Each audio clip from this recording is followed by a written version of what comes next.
Chapter 50. Arak and I had slept in a guest room instead of making our castle staff bring us a new mattress. Our fairies were busy dealing with guests and the festivities, and we didn't want to add to their trouble late at night. Despite the change in sleeping arrangements, Vervain found us, and I woke to my son crawling into bed beside me. "Hey, little man," I murmured and then yawned. "Did you have a good birthday? Did you get everything you wanted?" "I did. Thank you for inviting Thrud. I was happy to see her. And I love the remote-controlled car you gave me."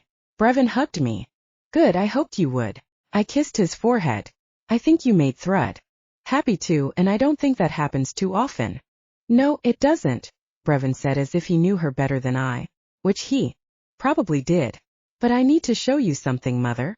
Adrenaline shot through my body, and I came fully awake as I stared into my son's solemn face. Arak had perked up as well and sat up behind me. "Okay," I whispered and shimmied myself into a sitting position. Vervain crawled up beside me and leaned back against the pillow before he held his little hand out to me. I looked at it and once again wished this power had never found him. It had helped us numerous times, but I would have given all that up in exchange for Vervain having a childhood free of horrifying visions. I had given Yule a fresh start only to curse him with prophecy, the one gift I hated. How ironic. "Vervain." Arak's hand grabbed mine and stopped me from taking Vervain's. Vervain and I both looked over at him in surprise. "I want to see the vision too," Arak said to Vervain. "Can you share it with me, son?" Vervain nodded and climbed over my legs to sit between Arak and me. He held his hands out again, one to each of us. I looked at Arak over our son's head, and he nodded. He wanted to know everything, and this was a chance for him to see it firsthand. So be it. I wanted to prepare Arak for the shock of Vervain's visions, how real they were. How lately they'd even followed me back into reality briefly. Vervain's power had been growing, but Arak already knew all that. He'd seen me come out of visions often enough. We took Vervain's hands together, and the world changed. Arak, Vervain, and I stood on the shore of a lake. To our left, the land rolled out bleak and barren over low hills until it hit a gloomy mountain range capped in sooty clouds. One charred plateau held the ruins of a building, structural pillars poking up like the skeleton of some prehistoric beast. The blackened spears of a burned forest surrounded it, not a single spot of green to be seen.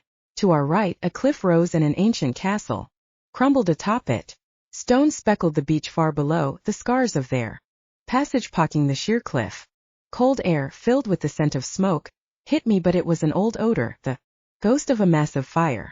Oily ashes and charred debris sullied the surface of the lake, but something beneath their dismal remains caught my eye. Bodies littered the lake bed, decaying corpses and shiny armor. I looked away quickly and glanced behind me at a desolate valley. Nothing lived there, not a bird, beast, or even a blade of grass. Everything was black and gray and dead. Even the earth looked scorched. "This place looks familiar," I whispered. "It's Asgard." Vervain's voice fell hollowly from his lips. "What?" I gasped as my stare raced across the lake to where an outlet led to the sea. My gaze panned up to the top of the cliffs that guarded the passage and found them bare. The guardian stones of Asgard were missing. My head swung back to the right, and I realized that the crumbled castle atop the cliff was Bilskirnir Hall. At least it had been once. Now it was just rubble. And that meant I turned to the left to take in the ruins of Valhalla. The Golden Hall was decimated, not a single shield left to gleam through the soot. The battlefield where the dead Vikings fought lay just beyond the ruins but had become indistinguishable from the rest of the landscape. I looked beyond it to the mountains that stood between Asgard and Vanaheim. Had all the 9 Viking worlds fallen? No, was all I could manage to say. "How did this happen, son?" Arak asked calmly. "War," Vervain said. "Among the gods." "The gods are already at war," Arak protested. "Not like this." Vervain shook his head. "Now they fight over the humans, but soon they'll fight over magic." "Thor was right," I whispered. "The gods are evolving." "What does that mean?" Arak turned his attention to me. "When we were dealing with Katila, Thor mentioned that magic changes, it evolves," I explained. He thought that it might be evolving into something that would allow the gods to kill each other and claim magic from the dead, like the spoils of war. "It's not that," Vervain frowned. Not exactly. First, they're magic separates. Separates? I asked. Right now they are connected. Vervain struggled to explain. They can kill each other, but it's hard for them. The magic strengthens individually in each god, Arak concluded. There is your evolution, Vervain. The gods will finally be able to kill each other without issue. Vervain nodded. And that's when they find a way to steal magic. She shows them. How? I crouched down beside Vervain. Who? I don't know. Vervain scowled deeper. But I can feel what she does. She's so angry, mommy. At you. I hugged him tightly as the vision faded away. When Vervain called me mommy, he was really upset, and I couldn't have that. We'd seen all we needed to see. Anyway, and I was glad Arak had gone with us. His presence had kept me from panicking. Now, Arak leaned over Vervain and me, surrounding us with the safety of his arms. Mommy, Vervain whispered. I don't want Asgard to burn. I remember it. It was my home, wasn't it? Once. I glanced up at Arak and his jaw clenched. When you were another person. But this is your home now. I know, Vervain said as he snuggled between Arak and me. But I remember that home. I felt happy there. You have to save it, mommy. Only you can do it. Okay, honey. I cooed at him and stroked his dirty blonde hair. It had been getting steadily darker, and I knew that one day it would be the same color as mine. Don't you worry. I'm not letting anyone burn Uncle Odin's kingdom. Okay. Is there anything else you can tell me about the woman? I asked gently. She rides with war, Vervain whispered and then shivered. She carries life inside her, but brings only death. I nearly groaned. Why did prophecies have to be so cryptic and nebulous? My son didn't speak like that, like a prophet. It made wonder if he actually heard the words spoken to him and was simply repeating them. Vervain would tell me everything he could, so it had to be something like that. It made me frustrated and scared. Vervain's gift of prophecy was supposed to be an aspect of his borrowing magic, a way for him to know which magic would best suit him at any given time. But his vision seemed to be taking on a life of its own. Perhaps it was changing like all the other god magics were. Suddenly I remembered Disani, goddess of fertility and death. And if Kaz didn't rejoin her, Disani's only companion would be Gish, the Afghani god of war. A woman who rode with war and had life inside her but brought only death. Maybe Vervain's prophecy wasn't so vague after all. You know who it is, Arak whispered. I think I do, I said. It sounds like Disani. The goddess who wanted Narcissus to kill you? That would be her. I grimaced. She's a fertility goddess and a goddess of death. Then there's Gish, her cohort, who is the god of war. Arak sighed. Well, at least you know who to kill. Oh, and I almost forgot, I added. She's a psychopomp too. She carries the souls of the dead to their afterlives. Can you stop her? Vervain asked with wide eyes. Sweetheart, that goddess won't know what hit her. I smiled brightly at him and kissed him on the nose. Your mother has conquered death numerous times, Arak added confidently. She will do so again, do not doubt it. Vervain smiled and relaxed between us. Arak and I held our smiles long enough for Vervain to close his eyes and fall back asleep, and then we looked at each other over our sleeping son with grim acceptance. This is war, Athace, Arak said. You heard our son. That means I shall join you. Chapter 51. We waited until all the royals had headed back to their kingdoms, all except for the high royals who we asked to stay behind. Then Arak and I had a meeting with the high royals, Eileen, the god squad, and my men. Thrud was watching the children so we could talk. Her offer came as a relief to me since I didn't know her well enough to include her in the meeting. First, we told everyone about Vervain's vision. After the uproar died down, we told them about Arak's intention to come to the god realm with me until the matter with Disani was settled. You can't leave your kingdom ungoverned, King Arak, King Kian said sternly.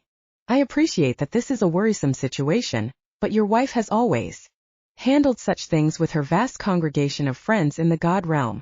I'm certain she can handle it again.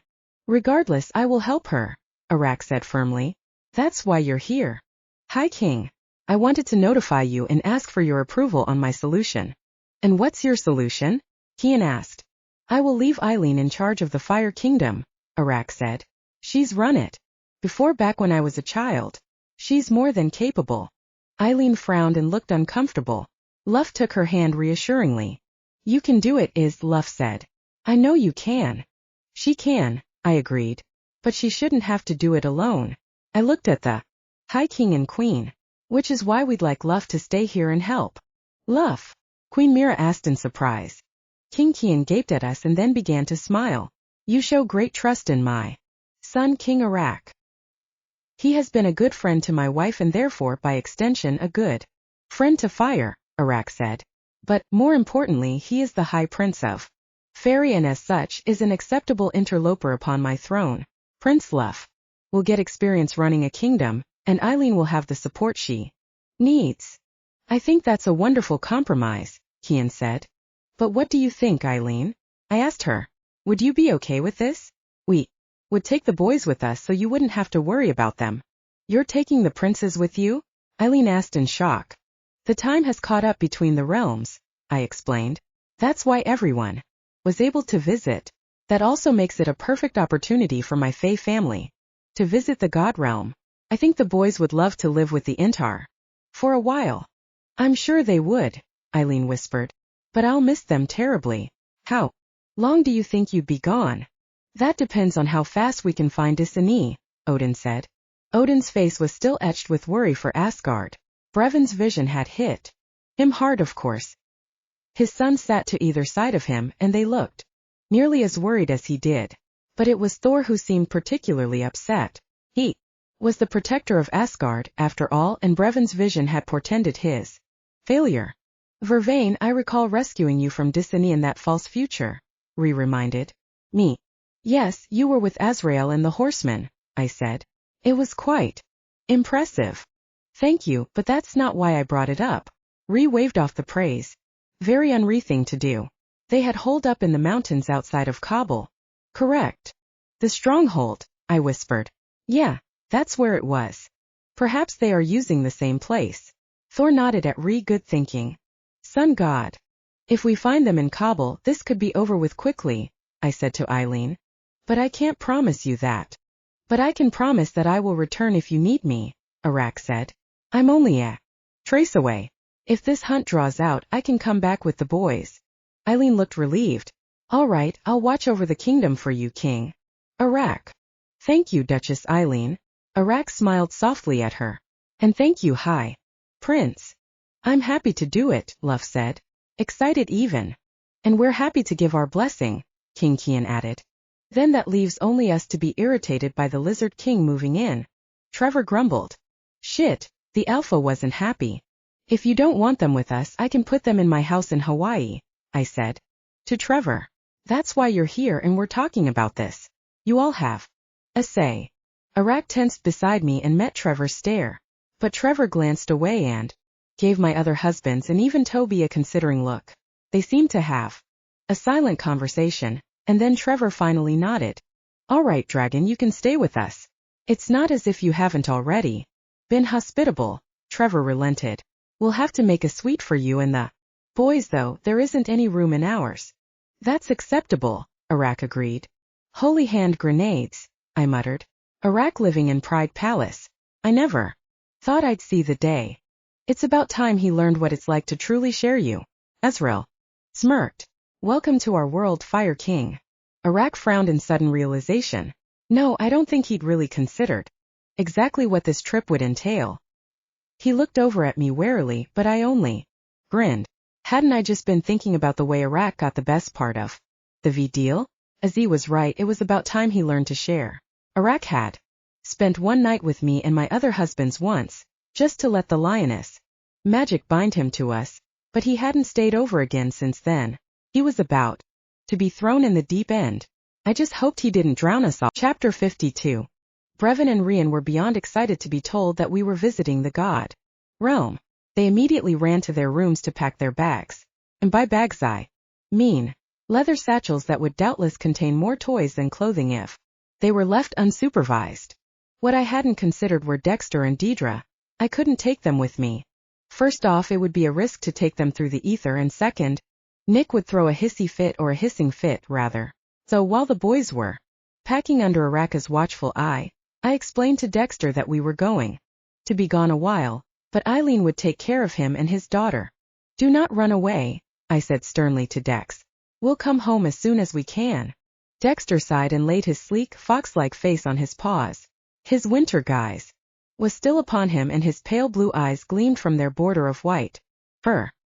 He puffed steam at me in displeasure, but he understood. I could see that. And that was the most important thing. Look after Deidre and Blossom. I waved at the flower I'd taken from Alfheim. Blossom bowed her vibrant head at me, looking like a lady in her stately pot. By the boarded-up window, she always spent winters inside the castle so she could continue to bloom. And bloom she had. Blossom's stalk had lengthened, sprouting more blade-shaped leaves to fan around her delicate, round yellow petals. I leaned over and blew some fire energy on her, and her petals turned orange, her lacy stamens shivering a second before she began to glow. Blossom may have come from Alfheim, but she'd been born of my magic, and it had made her a fire flower. I turned around and lifted a brow at Dexter. He sighed and got to his feet so I could hug him. I did so tightly and kissed his cheek for good measure. Then Deidre hesitantly came forward, and I blinked at her in surprise. Do I get a hug from you too? I asked her. Deidre just stood still and waited. I leaned forward slowly and hugged her. She blew steamy breath on my cheek and nuzzled me before I let go. You two are going to be fine, I said. You'll be changing back to normal with the spring, and then the boards will come off the windows. You'll look completely different the next time I see you. They regarded me somberly. I'll look after them, my queen, Eileen said softly as she came into the room. You just look after your little princes. I know you're close to them. I went to hug her goodbye too. I'm sorry I'm taking them away. I understand. Eileen eased out of my hug. And it's not just them who I'll miss. You may be gone a while too. You and the king. You mean your family? I asked with a smile. I would never presume. Stop it. I laughed. Your family, and you know it. We'll miss you too. But I'm glad Iraq is willing to do this. It will be good to have them all together under one roof. You mean your family, she said with a kind smile. Yes. I grinned at her. Ever think about having some children of your own? Eileen's eyes went wide and she started blinking rapidly. I don't know. That sounds like a fabulous idea, Queen Vervain, Luff declared as he walked in with Iraq. I, for one, would find no greater joy than watching our children play in the halls of Athen. Well, no greater than that in the making of them. Our children, Eileen whispered. Doubtless they'll be a bunch of girls, Luff said. With you being a Leonan, city and all, you tend to have female children, right? Yes, she whispered. And your king and queen gave the Fire Fae back their fertility. Luff winked at me before setting his smile back on his girlfriend. You should be able to conceive. Eileen started to smile. Perhaps I'll remove my infertility spell. Luff beamed at Eileen as he swept her up in his arms and kissed her soundly. Part of me was hoping he'd propose, but another part of me knew that Luff was taking it one step at a time for a reason. Eileen had been skittish with him from the very beginning. The fact that she was willing to have his child said a lot, but fairies had children out of wedlock all the time. Least they used to back when they were more fertile. Children were too precious to limit to the confines of marriage. But if Luff had a child with Eileen, it would probably make her more amenable to the idea. It was a smart move on his part. I smirked at Iraq and found him giving me a similar look. It seemed that everyone was onto Luff's play except for Eileen. Or perhaps she knew exactly what Luff was up to and simply didn't care. Whatever the case, she was looking a lot happier than she had a few minutes earlier. Are you ready? Trevor poked his head into the room.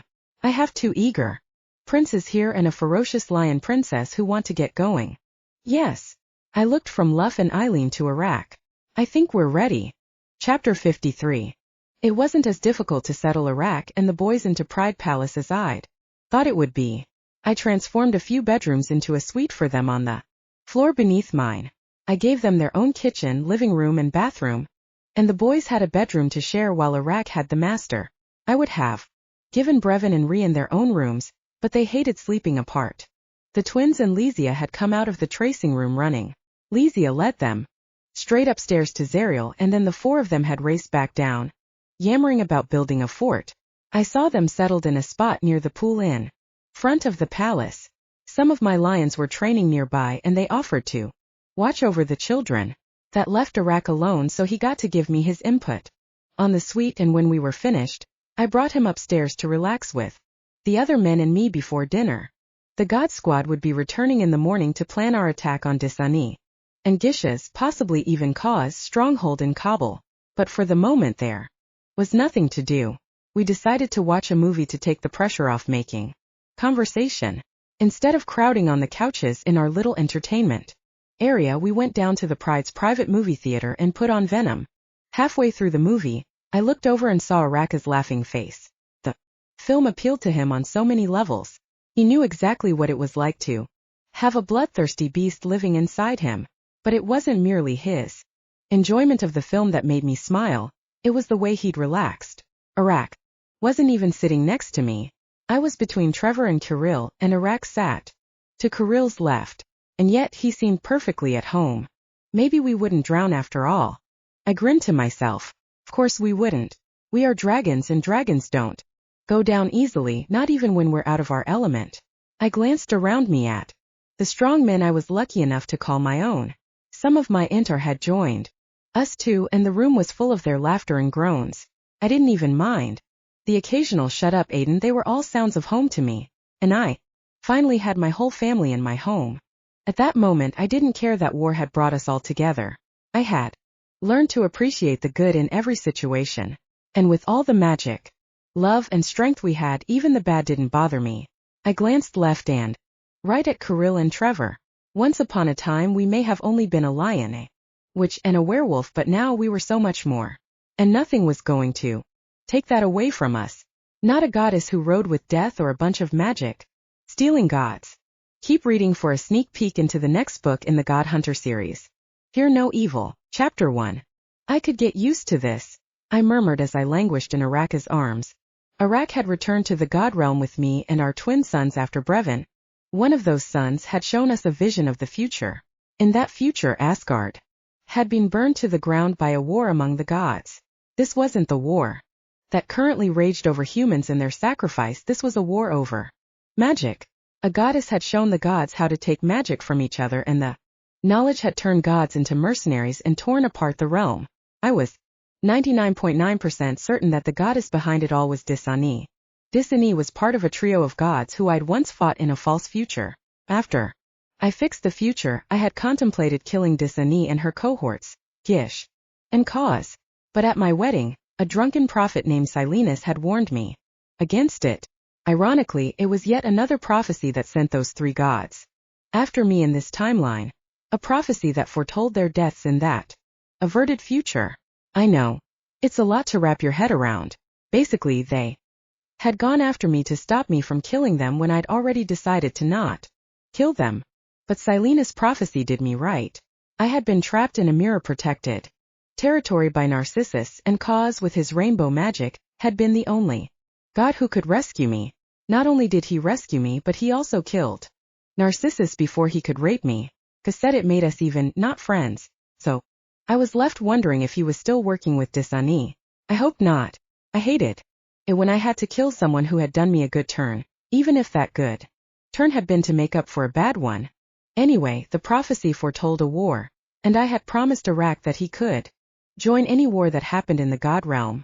So Arak and our sons had returned to Pride Palace with me to live with us until either the war was averted or won.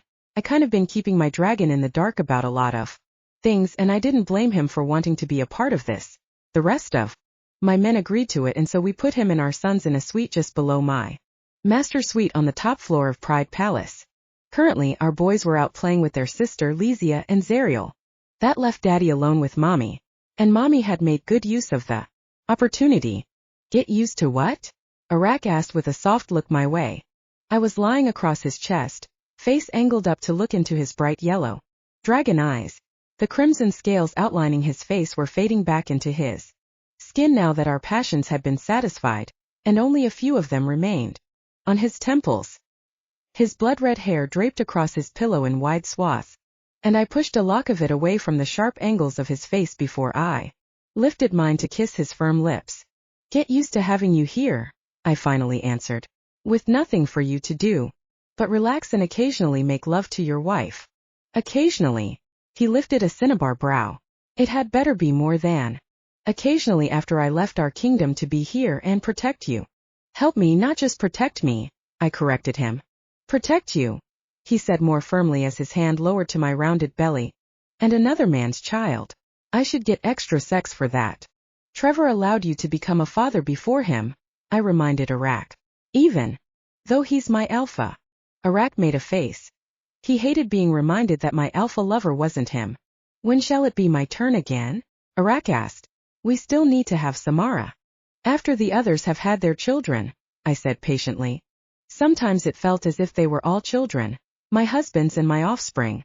Alike. And yet my husband's kept hounding me to have more. As you like. Arak sighed. But we can still practice. My hand trailed down between his legs and then my mouth followed. Now this I like, Arak rumbled. Very much. Arak's fingers slid through my hair and pushed it back so he could watch me. I smiled around his flesh and then drew it out to lazily lick the tip. Arak didn't rush me or express any impatience at all. In fact, he crossed an arm behind his head and laid back to enjoy the show. I loved that, and I intended to take my time giving him one of the best shows he'd ever had. But then a strident knocking came on the bedroom door, and he groaned.